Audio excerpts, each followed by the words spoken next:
ating mga kasamahan ng ating mga nanagindig. Hindi naman ako pinuntan dito, umitin ako kasi Sandro.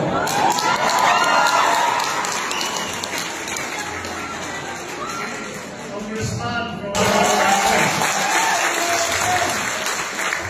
nagpapasalamat ako siyempre sa ating mga organizer dito na nakapaglagay tayo ng headquarters dito sa Baguio City. Hindi ko naman nakalain na ganito. Ito pala yung function room ito ng mga hotel para tayo mag-ikakasal dito sa nilagay. Pero siguro, kasama na rin siguro dyan yung aming partnership ni Inday Sara Duterte.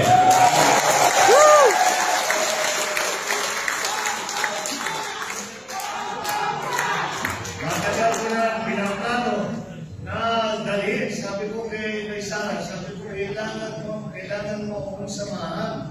At pumunta tayo sa bandang Northern Luzon para may pakilala naman kita sa iyo sa aking mga constituent. Dahil na, muna kahit na si Inday Sara ay nakarating dito sa atin, sa Norte, ay hindi bilang kandidato. She came here during the 2019 elections para sa mga senador, midterm elections. Ngunit siya ay nag-endorse lamang dahil siya nagmumuna noong hukbo. That was her role. Now she is a candidate. Kaya maasahan po ninyo na kahit hindi siya nakarating ngayon dahil may tama ang Davao City doon sa Typhoon Odette. Kaya kinakasikaso pa niya, hindi lang mga Davao City, ang mga Davao at yung mga karating na probinsya na tinamaan. Kaya sabi niya ay baka hindi raw siya makasyadong makarating ngayon. Kaya po, basta ako naman na mag-represent sa iyo. At ipapangako ko sa ating mga kaibigan sa Baguio City na pagbalik namin dito, kasama ko na si Inday Sara.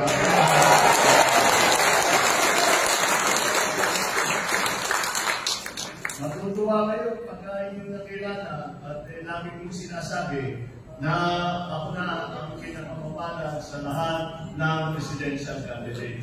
Ako ang pinakamapala dahil ang sumama sa akin bilang Vice President ay si Inday Sara.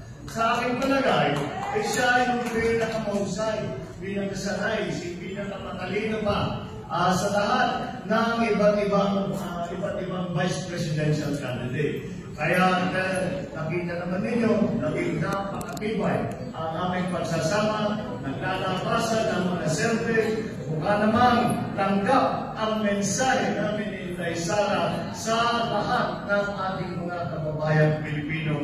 Ang aming sinisigaw, ang aming ipinaglalaban, ang aming advokasya, ang kilusan ng pagkakaisa ng sambayanang Pilipino.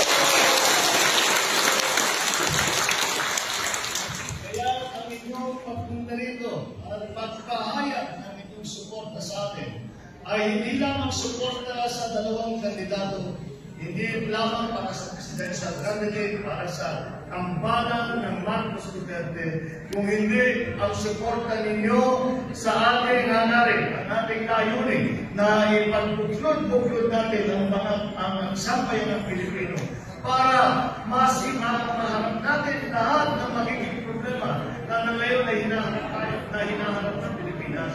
Nandiyan po ang pandemya. Ang naman ng pandemya ay ang pagbagsak ng ekonomiya.